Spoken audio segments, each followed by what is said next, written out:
So Rose, you were born with hearing loss, correct?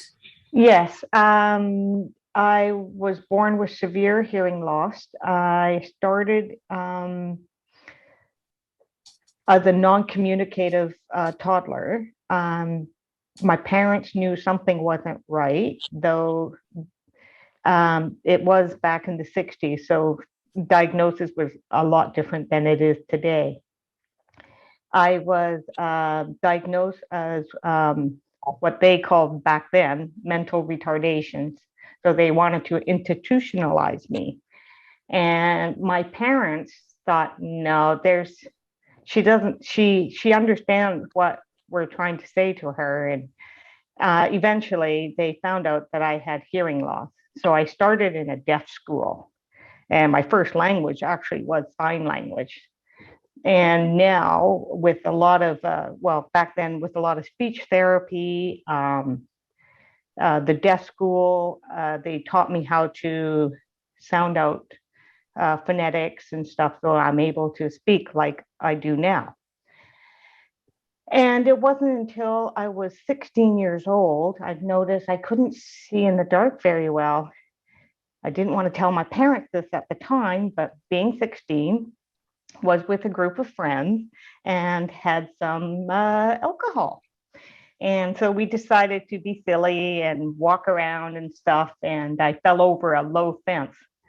And I realized my friends didn't fall over, and I didn't actually drink nearly as much as my parents or friends did. So I thought, oh boy, something's not right. So I told my parents, missing the alcohol part, that I couldn't see in the dark. And Those so Canadians. yeah, yeah. And so my parents decided to take me to an eye doctor, and the eye doctors noticed something was odd with my eye. And so they referred me to a specialist in Vancouver, which is the big city in our province. And the specialist said, oh, yeah, with all the testing that came out to the results of retinitis pigmentosa. So with a combination of hearing loss and RP, I have a condition called Usher syndrome.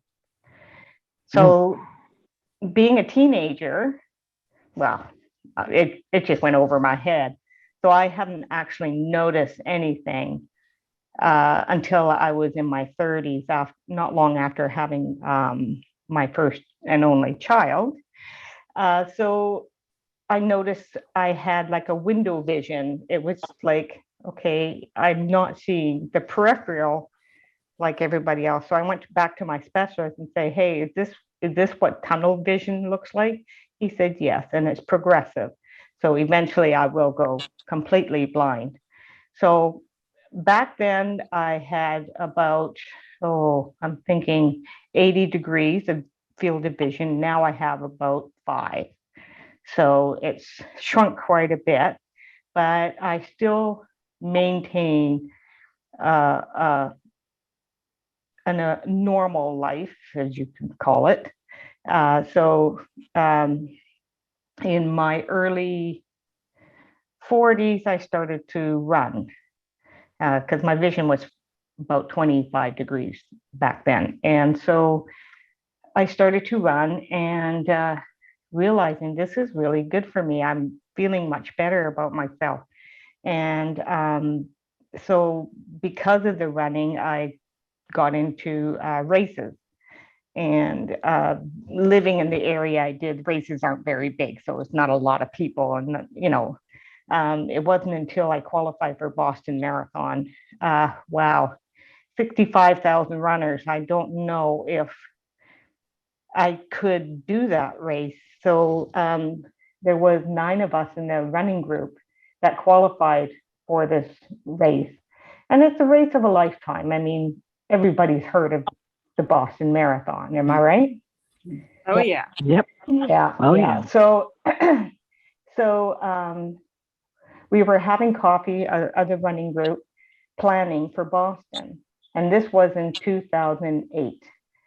And everybody was all high energy, all excited for this upcoming race. And I was very, very quiet. And this man sat next to me, said, why aren't you participating? You qualified. Are you going? And I said, well, I'd like to, but I can't run amongst 65,000 runners.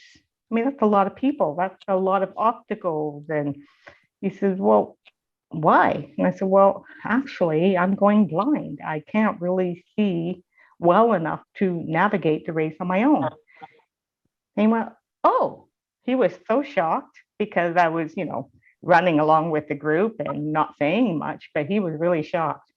He said, well, I used to be a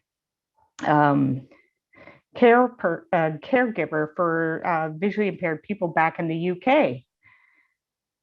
And he used to guide. And I went, oh, he said, I will be your guide. I mean, no big deal. And I'm thinking, well, you're going to give up your race time for me? He said, yeah, no problem. I was like, wow, this blew me away. And so let's see. We trained for a year because we didn't actually race it in 2009. So we trained for a year, and Boston was our very first tethered race. So we ran with actually it was my yoga mat strap because I couldn't think of anything but that. And it was so uncomfortable for, 26.2 miles of a real rough yoga strap going, on our arms. And it was a race of a lifetime, I tell you. It brought a lot of awareness. People were looking at us like, why are you tied together? Are you guys married or something? Or, he won't let you go, or, all these funny comments and stuff. I'm thinking, well, Chris would say, no, she's actually blind, and I'm guiding her eyes. And they're like, oh, wow. People never think of blind people running, or, it's just not thought of. So it was a great thing to bring awareness to such a big event. And so from there, Chris and I ran 14 marathons together in different places in the US and in Canada. I was trying to race again for Boston. I qualified again, and I registered for 2014 Boston. And for some reason, I decided not to do it. I just didn't feel good about doing it. I don't know why. Maybe I felt I was not prepared, or something just told me not to go. And of course, that was the year of the shooting and the bombing. And, it's just what a horrific incident in the US that day. It just really made me think, wow, if I'd been there, because my time would have been between 4 hours and 4 hours and 30. So of course that was the crucial time of the event when it all came down. So it just blew me away. Very thankful that I changed my mind that day. Yeah, no kidding. So now, Rose, before you go, can I ask you a question? Can you kind of explain and go over a little bit about how your guide guides you? I know you said you're okay. Yeah, I was just going to get into that. Okay, sorry. Yeah, so I know I kind of messed things up because we were supposed to do the icebreaker. So. Oh yes, yeah. So well, we can talk about that later. That's not. No, I've got all the time in the world. So how Chris guided me was he did visual cues. You have to start a trust in that person to be your eyes. That is the most important, is to trust that person. And communication, is ever so important, because we've made mistakes. My husband ran me into a pole, and it's like, okay. But the guide has to move on. When a mistake happens, you just move on, and you just don't dwell on it. You just gotta pick yourself up and keep going. So visual cues, he would say, Rose, there's in about 50 meters, we're going to turn right. and there's going to be an obstacle like a log or something, we'll stop and then walk over the log kind of thing. So, and also because over time we developed a better tether, because that yoga strap was nasty, I used a bungee cord and we just went wrist to wrist. And because of the elasticity of the bungee cord, that really helped me understand what is happening too, because I could feel that he suddenly stopped, or, in case if he forgot to tell me something or something, I still can feel what's happening. When you're in a race with all these people and all these obstacles, your main focus is listening to your guide and feeling, imagining your surroundings, that you're to me, it's like you're in a Pac-Man game. You just got to be aware with your sounds. Unfortunately, with my hearing loss, sound was not really an option for me, but it's a very exhausting. But the guides always generally tell you, watch out for certain obstacles.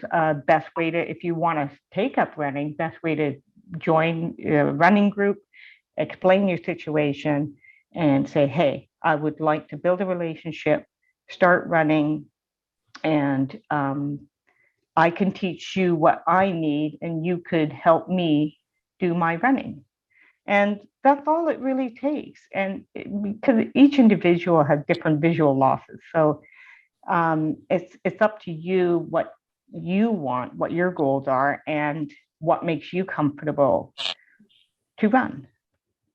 And it is possible. I know many world athletes, para-athletes, American, Amy Dixon, triathlete. I mean, look at her. She's done amazing things. Diane DeBarian's another one, an Iron triathlete. It's just incredible that we can do this. It just takes a little push, right, a lot of guts, and a lot of trust and communication. And I know you and I spoke and we talked about how, we all at one point probably say, well, I can't do that. I mean, how can I do that? What did it take you? And I know we talked a little bit about this, about getting over that and just saying, you know what, gosh darn it, I'm going to do it because I can. I'm blind. So what? Yeah. It's attitude. Attitude helps. We all like to challenge ourselves. For me, I like to challenge myself.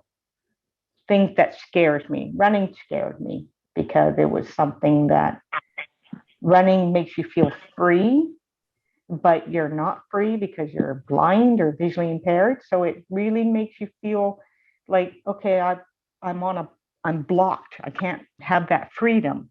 But we just need that assistance to feel that again, that freedom, that running. And it really,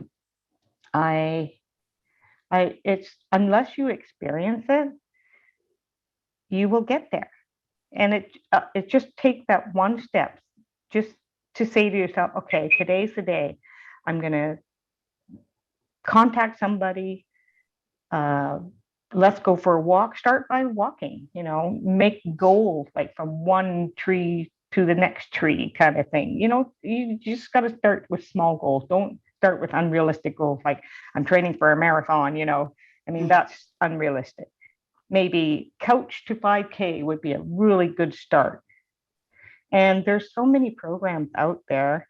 In fact, my husband started Running Eyes to find guides for visually impaired and blind runners on our Facebook page. So he finds people, well, we both do, and we all help each other. It's a community of runners, blind, visually impaired, and sighted runners that want to help each other out and achieve those goals.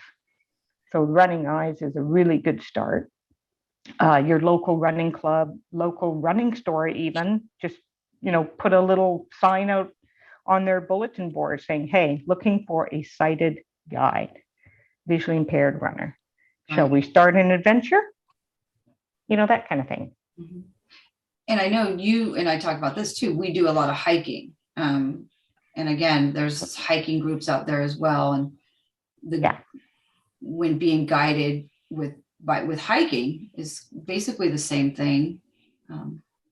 Listening and paying attention to the person directing you. Yeah, exactly. I use trekking poles. I find instead of, well, canes are not designed for hiking for sure. So I use trekking poles and both of them because I mean, we've hiked really narrow ridges, which is only maybe 2 feet wide with a ravine or cliff side, you know. So my husband would say, okay, lean on the right where there's the wall because the left is basically no man's land. There's nothing down there, you know. Yep. But I mean, he doesn't say that, but he'll say, you know, there's a cliff on your right or whatever, and say, okay, just lean on to the left more or whatever, you know, or there's logs coming up. I do a lot of scrambling. What is that? Where scrambling is when it's like you're crawling. Okay. It's like tactile hiking, you know, where people would stand up and hike up on a very steep rocky hill. I can't do that because of my vision, of course. So I would basically crawl up, like I'm a rock climber. And I find that's really helpful.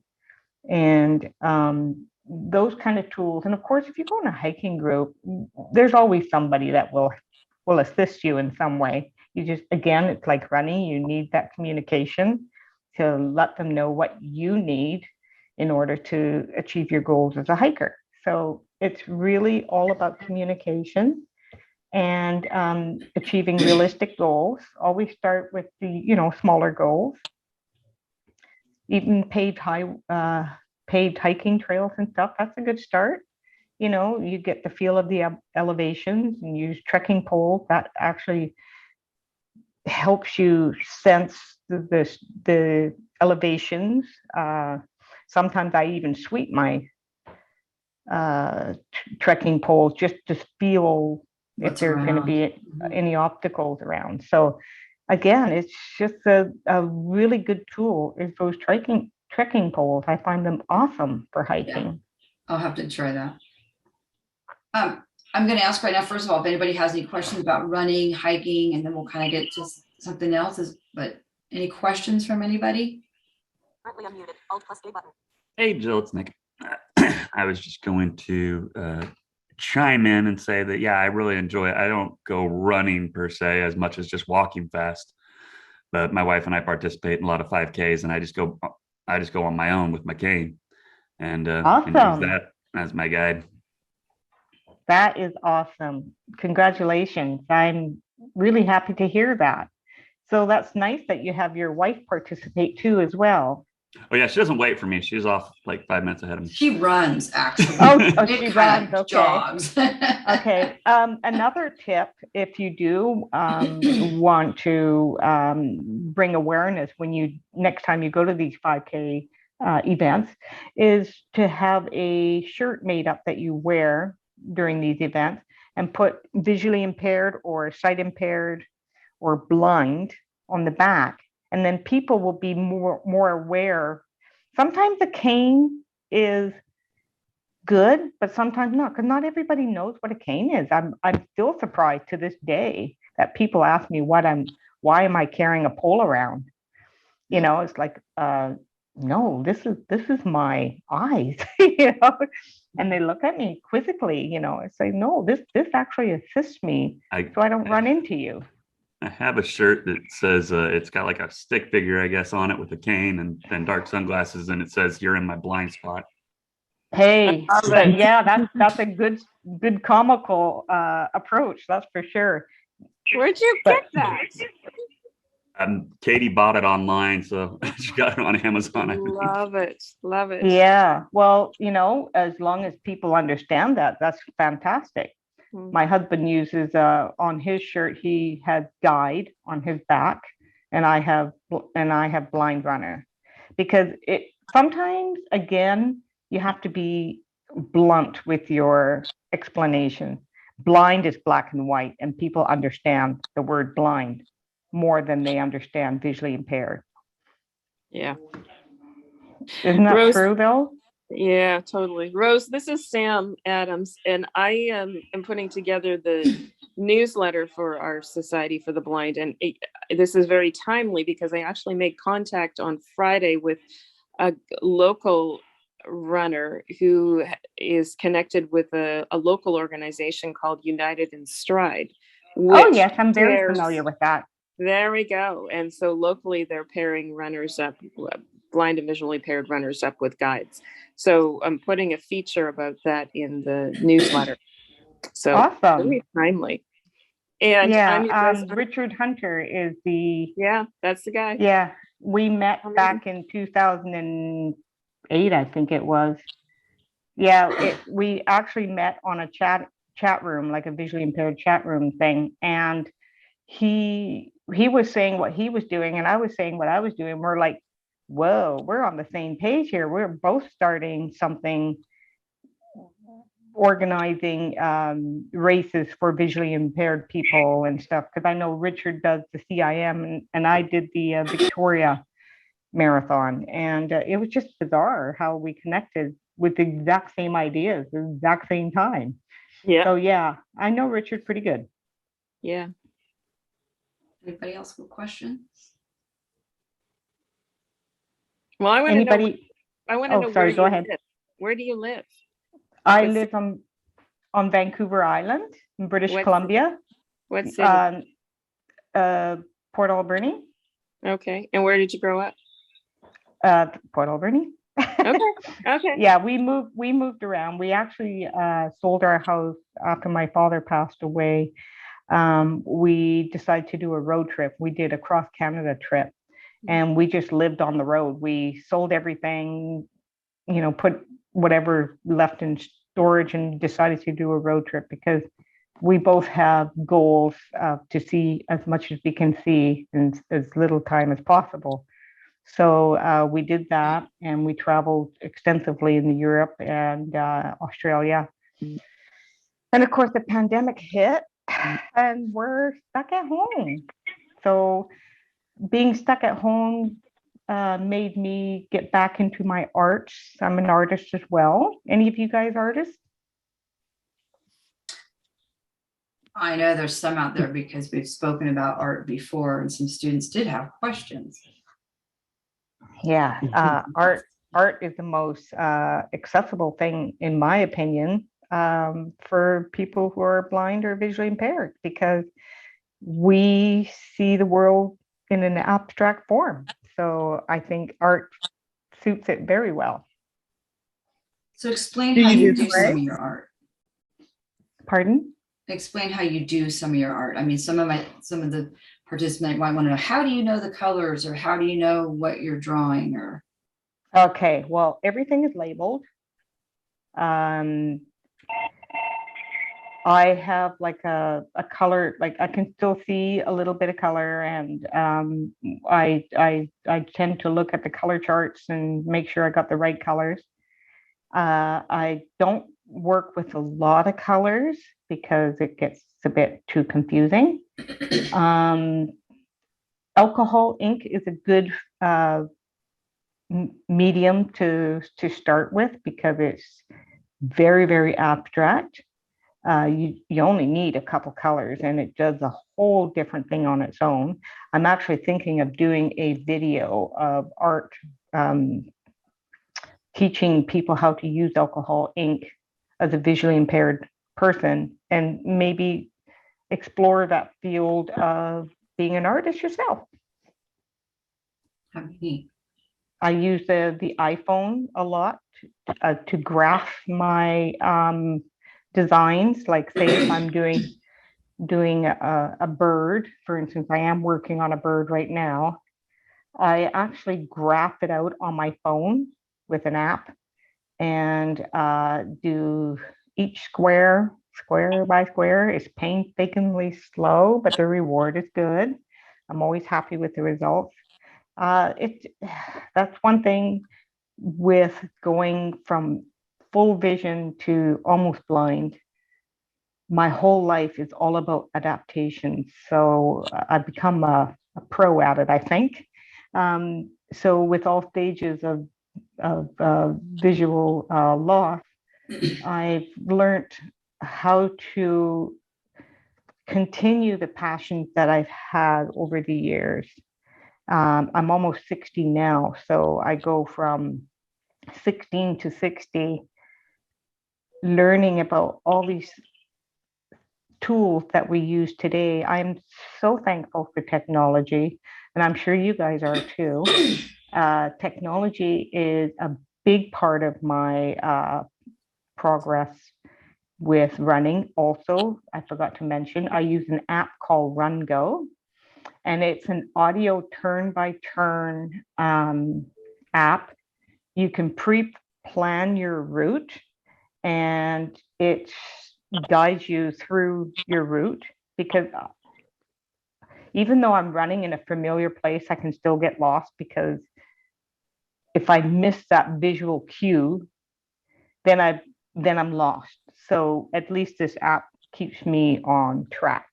So that's a good one for walking or hiking, or you can pre-plan your route. It's accessible for visually impaired and blind people, because I communicated with the CEO telling them what I need as a runner to keep going by using their app. And so we have, over the years, changed the apps just to make it adaptable. And I haven't used the live mode yet, because I don't really need it, but the live mode will be able to give you cues to obstacles, which is very cool. So I do run alone, which is very scary, but that I don't have a choice in the matter. So, and I want to continue running. So I've only been hit by a car twice, so it's no big deal.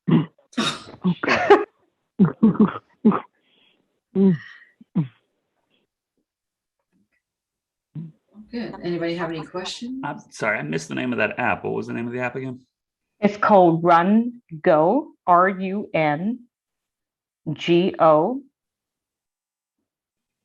Okay. I can always send a link to Jill, and then she could pass it on to you.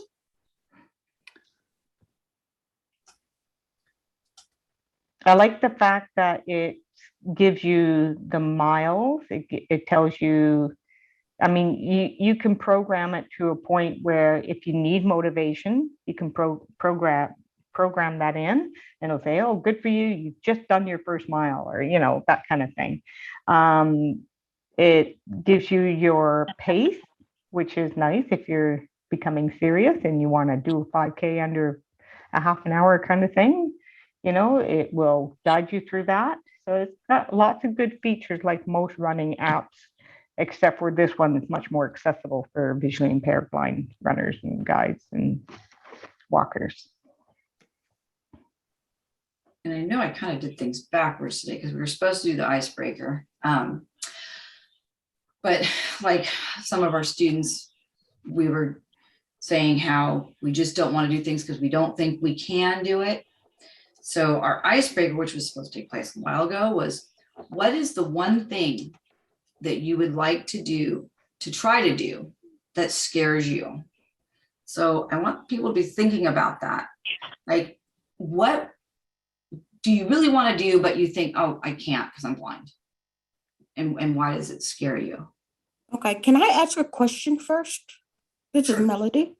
Yep. So, Hi, Melody. hi, my question is, from what I understand, you went deaf first, right?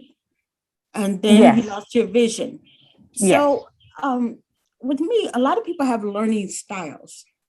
So, Sorry? a lot of people have learning styles, or how they learn Learning things. style. Uh-huh. Yeah. So, how did you do with your learning styles? Because if you lost your hearing first, you might have had your vision. And then when you lost your vision, how did you learn and adapt to a new style? I mean, how is that Well, process? Because I have a hard time adapting or trying to learn a new way of learning. right. Okay. Actually, it's all by trial and error. Communication with other people. I've done the RP social, and I've learned a lot just by being amongst my peers. Some being more advanced than me, and I'm more. I help people who are not there where I am at with my vision loss. It's knowing your surroundings. It depends what it is. Like me, I love to cook and bake. I want to get onto a baking show. We have a national baking contest show called the Great Canadian Baking Show. And I've applied last year, but didn't get in. But apparently it takes a few applications. So I'm going to apply again. But within the kitchen, for instance, my mind is always working. It's like, it's okay. How can I make this easier for me? Because we're all different, right? And we all adapt differently, learn differently. Colors, because I can see high contrast, I focus on buying things that are high contrast, like measuring cups and, or big letters, or, of course, there's an app called Be My Eyes, which I'm sure some of you are familiar with.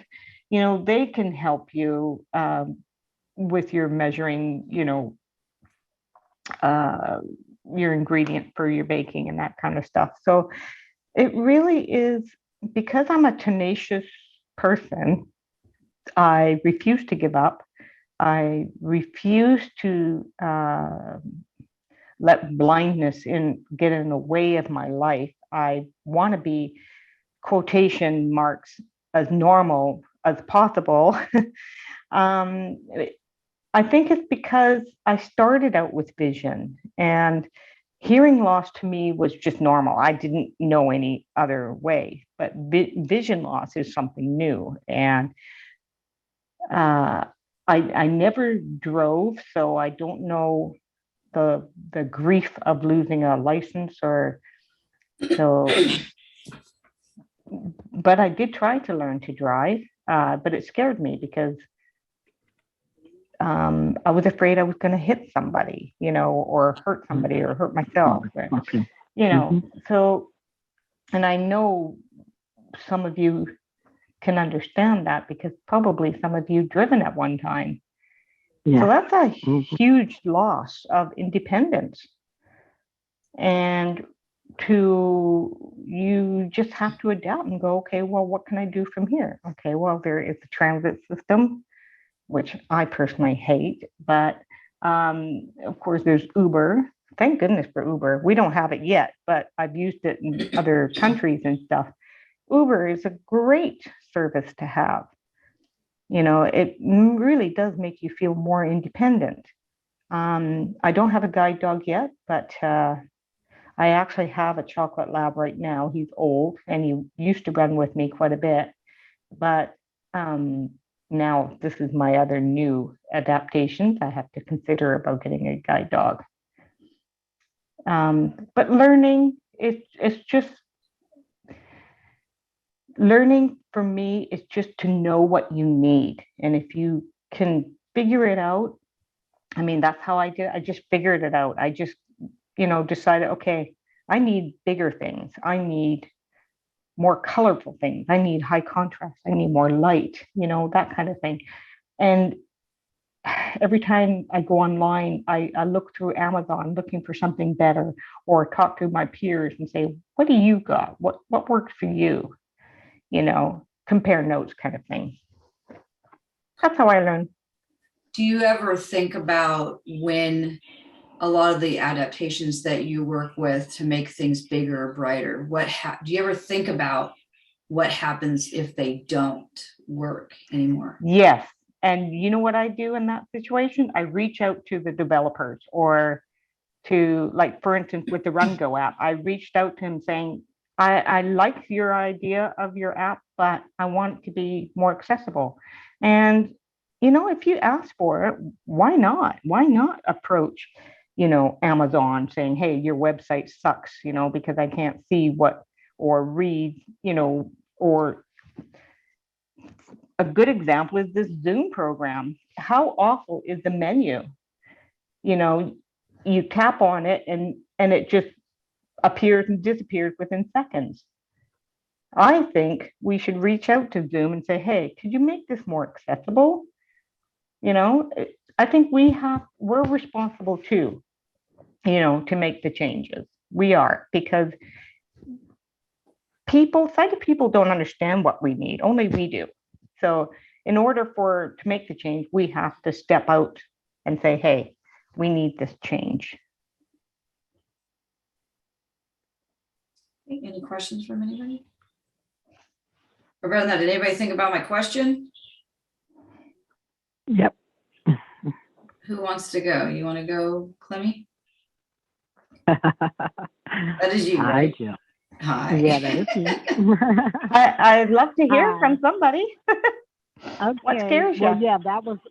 that's what scares me is driving again. I did drive up until I think it was 2011. And yeah, it has taken a lot of my independence away. So I was speaking to, I think it was the eye doctor there at Society for the Blind, and she was telling me there's a special, I guess, a test that I could take through the DMV. But I guess there's some kind of test that I can do or whatever. But that was one of my biggest. I didn't lose my license right away. I stopped driving on my own because, like you said, I had fears of hurting someone or hurting myself. So, Yeah.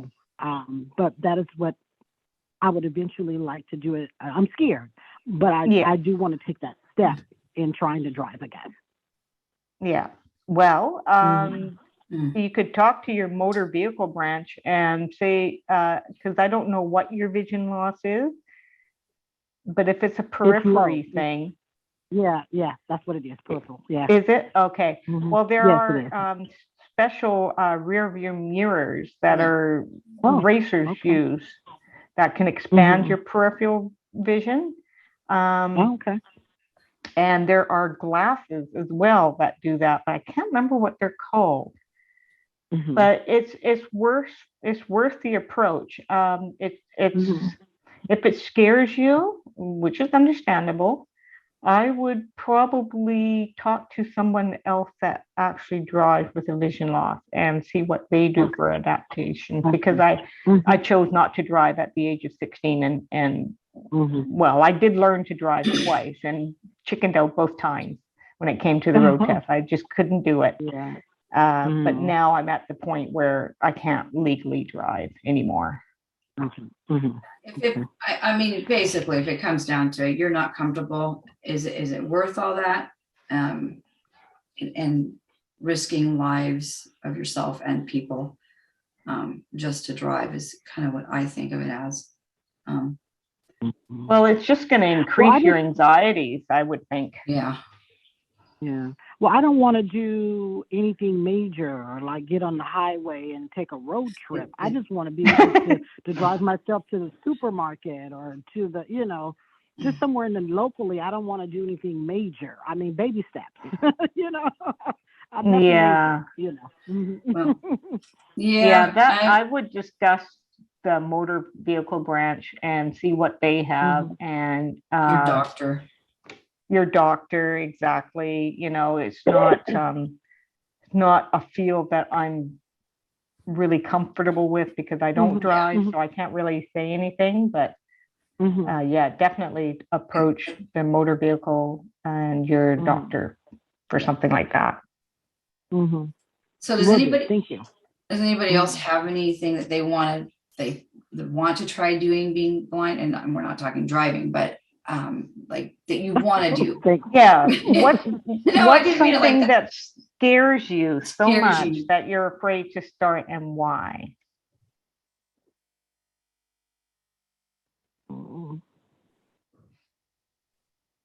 Trying to get back into the workforce. That's just Clemmy again. Yeah, that's an understandable scare for sure. And of course, you guys got a great resource for that. Right, but I'm saying it, and I'm working on it. But my thing is, will people accept you in the workplace because you have a disability.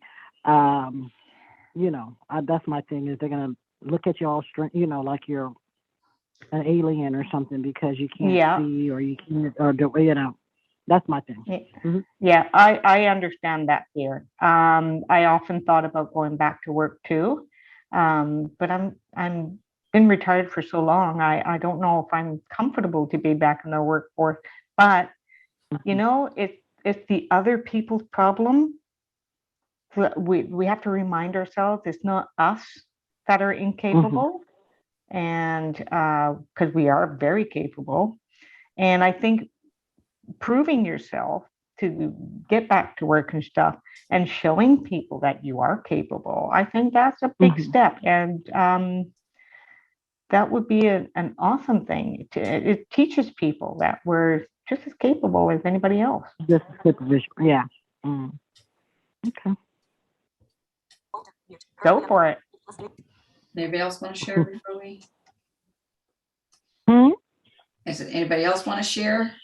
All right. Hey, Jill, this is Nick. Again, I'm a Society for the Blind technology trainer. But one of the things that I think that I want to do, I wouldn't say I'm necessarily afraid of it. I just haven't got up the right place or the right courage to do yet. But I'm pretty sure Jill and Diane have done it. And Brandy is go ziplining. Oh, yes, you've got to do it. You've got to do it. It's so much fun. I am afraid of heights. And that was one of the things that helped me conquer heights, that and rock climbing. Zip lining is an incredible sensation. It really is. It's freeing, it's liberating. Find someone you can go with zip lining, and you guys can just sort of coach each other getting through it, and you will love it. I know you will. Yeah, Make that your goal this year. I haven't done that, but I did skydive, but haven't done the zip Oh, line yet. I haven't done that yet. I start I with am the hardcore addicted. stuff first, I guess. I am That's a addicted good to one. zip lining. You what, Diane? I said I am addicted to zip lining. I know you are, and I have not been. I know you are. Great sensation, isn't it? Yes, I love it. Yeah, it's I was so in awe by the whole experience. I felt like I was a flying bird. Yep. It's that feeling of freedom. It's liberating. Yeah.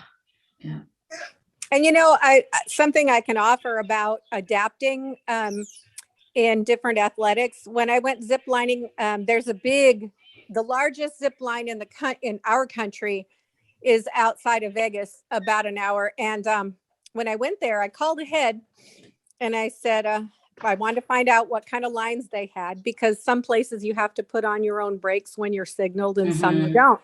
Oh, and so okay. I wanted to go prepare ahead, and I called them and said, oh yeah, we do the signal thing. And I said, okay, let's figure this out. I'm blind. And so they were all about it. It was a bunch of young hot Marines on staff.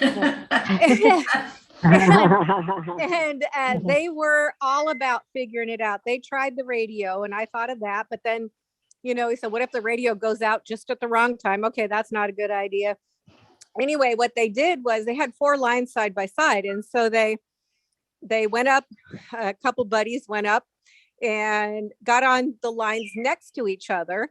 And they just put a tether between the two on their harnesses. And so the person, in my case, who sighted, could do the braking when appropriate. And so I had an easier time than everybody. I could just relax and not even worry about it. That's awesome. That's awesome. But that just tells us how important it is to let people in advance, especially in events like that, to know that we're visually impaired and see they're already working with solutions and stuff. So that's awesome. Yeah, if I hadn't done it that. ahead of time, I might not have got to go. That's right. Yeah. That's awesome. Yeah. I bet you had to sign a liability form that is about a mile long. I think everybody does, though. Yeah, I know. All right, anybody else? something that scares you, but you want to try it. Like, you got quiet people today. I have one. This is Linda. Hi, Linda. And I'm not afraid of it necessarily. It just takes a little more planning. Anytime sometimes you have to do something.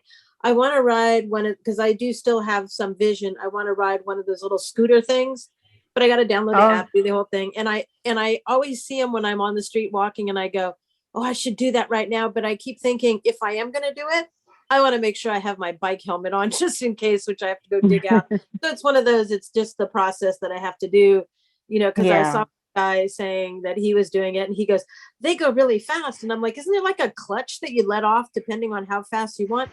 But then you have to add on to it that if you're on the sidewalk, obviously you don't want to hit anybody. Well, you don't want to hit anybody anyhow, but the way the curbs are and the way the trees make little pieces of the sidewalk grow taller, it's like you have to think, okay, I got to figure out where I'm going to do it. And I saw people doing it over along the river walks.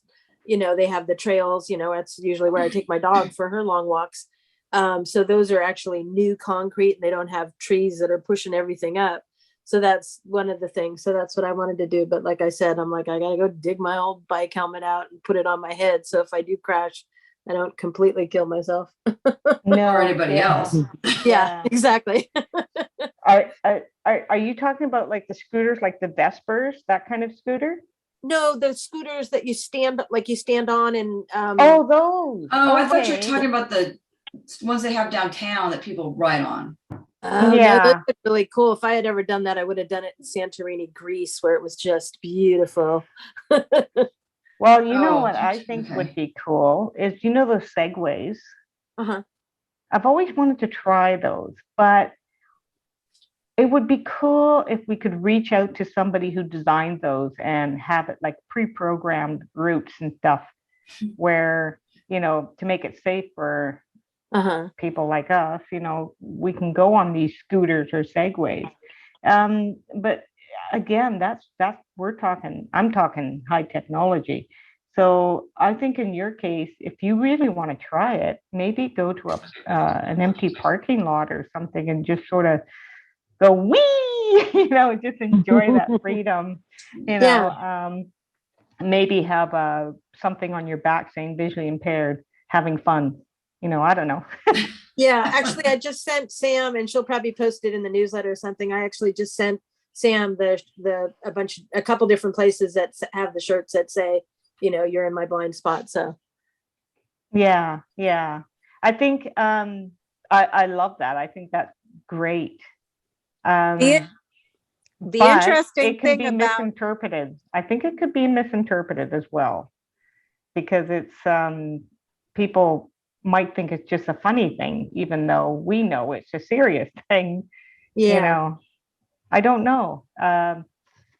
It's really hard to say. I love that idea. I think it's cute. I mean, I still take my bike out and say, stop it, and go to different places, and I try not, I don't go on 16th Street, which is the busiest street around here. But, I'll take the neighborhood streets where they're not, so, people aren't zipping crazy down of them and stuff. So I still get that, freedom with your hair blowing in the wind, as much as it can. Nice. Yeah. And I definitely do the walks. My dog loves to go for long walks. So any excuse if I'm having, one of those days that, everything doesn't seem to be solving itself, I'm like, well, I can go take a walk with the dog. That always works. Yeah. Diane, you want to say something? Yeah, the interesting thing about segways is I was at one of the worldwide, I forget what it's called. They do it in a different country every year, a big sports disabled athletes thing. And when it was at Squaw Valley, a bunch of us went up and there was a bunch of disabled vets teaching people how to do segways. And so we thought, oh, this will be fun. And so we went. And I am totally blind. I don't even have light perception. So when I got on the thing, the amount of weight that you need to shift forward or back to go forward or back is so slight that just squeezing your big toe could make you go forward. So this vet that was teaching me, because there was no landmark sound, we were in a big open parking lot, right? And there was no directional sound of any kind anywhere. And so I could not tell at slow movement if I was going backward or forward. It was really weird. That is weird. Wow, that is weird. Yeah, It's really bizarre. And it was really fun though. They're a blast. I bet.